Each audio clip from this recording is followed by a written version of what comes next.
আসসালামু আলাইকুম রহমতুল্লাহি বরাকাতু। আলহামদুলিল্লাহ ওসসালাতু ওয়াসসালামু আলা রাসূলিল্লাহ ওয়া বা'দ। সুপ্রিয় দর্শক শ্রোতা ভাই বোন, আমাদের জীবনে এমন কিছু সময় আসে যখন দেয়ালে পিঠ থেকে যায়, যখন আমাদের নির্দিষ্ট চাওয়া পূরণ করা ছাড়া আর বিকল্প কোনো পথ সামনে খোলা থাকে না।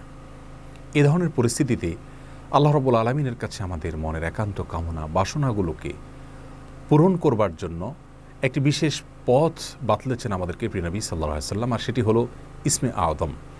ইসমে আযম মানে হলো মহান নাম। আল্লাহ রাব্বুল আলামিনের এই ইসমে আযম তথা মহান নামের মাধ্যমে কোনো কিছু চাওয়া হলে তিনি সেটা পূরণ করেন। এই নামের মাধ্যমে আল্লাহকে ডাকা হলে তিনি সেটাকে সাড়া দেন। এ মর্মে নবী আলাইহিস সালামের অনেকগুলো হাদিস রয়েছে।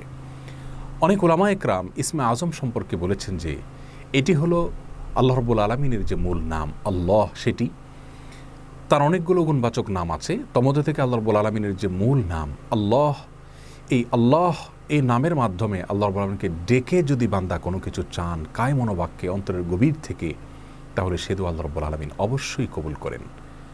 এজন্য কোনো কিছু আল্লাহ রাব্বুল আলামিনের কাছে চাওয়ার আগে যদি আল্লাহ বলে ডেকে ভালোবাসা থেকে, আস্থা থেকে, ভরসা থেকে, কায় মনোবাক্যে দীনতাহীনতার সাথে আল্লাহকে ডেকে যদি কেউ দোয়া করেন, তাহলে সে দোয়া আল্লাহ রাব্বুল আলামিন ফিরিয়ে দেন না।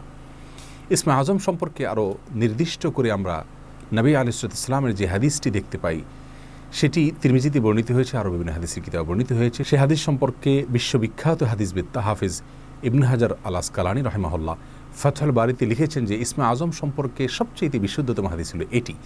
আর সেটি হলো এই যে বুরায়দা রাদিয়াল্লাহু আনহু বর্ণনা করেছেন, এক ব্যক্তি নামাজের মধ্যে একবার কিছু বাক্য বলে উঠলেন। নবী সাল্লাল্লাহু আলাইহি সাল্লাম তার কথাগুলো শুনলেন।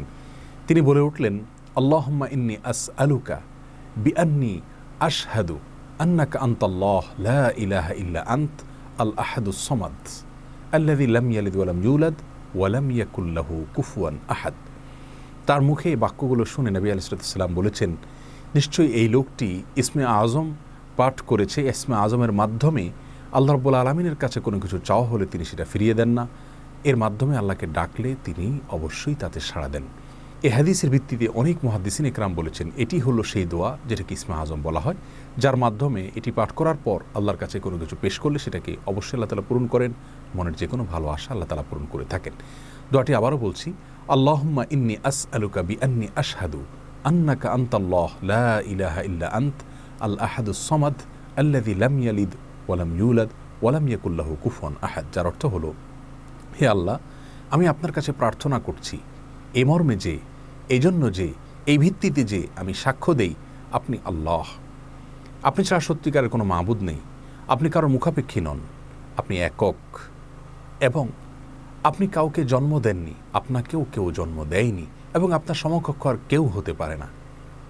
এই বাক্যগুলো পাঠ করে আল্লাহর বড়ের কাছে কোনো চাওয়া পেশ করলে তিনি অবশ্যই সেটি পূরণ করেন। কেউ যদি অত্যন্ত সংক্ষেপে ইসমে আযমের মাধ্যমে দোয়া করতে চান, তাহলে তিনি আল্লাহ রাব্বুল আলামিনের প্রতি আন্তরিকতা, ভালোবাসা, শ্রদ্ধা, বিশ্বাস, ভক্তি এবং ভরসা রেখে আল্লাহকে ডেকে ডেকে মায়ার সাথে, মমতার সাথে, আল্লাহর অনুগ্রহগুলোর কথা স্মরণ করে আল্লাহকে ডেকে ডেকে তার মনের চাওয়াগুলো পূরণ করবেন। এটা হবে ইসমে আযমের সবচেয়ে ছোট ভার্সন।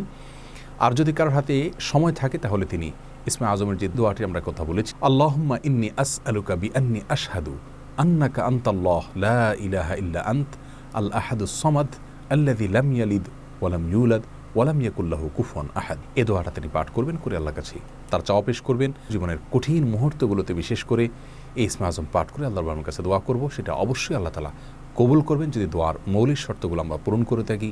হালাল বক্ষণ করা, কায় মনোবাক্যে দোয়া করা এবং দোয়ার ক্ষেত্রে আন্তরিকতা এবং ঐকান্তিকতা থাকা, এই বিষয়গুলোকে যদি খেয়াল করে আমরা দোয়া করি, ইনশাআল্লাহ বিইذনিল্লাহ আল্লাহ তাআলা আমাদের সে দোয়া পূরণ করবেন।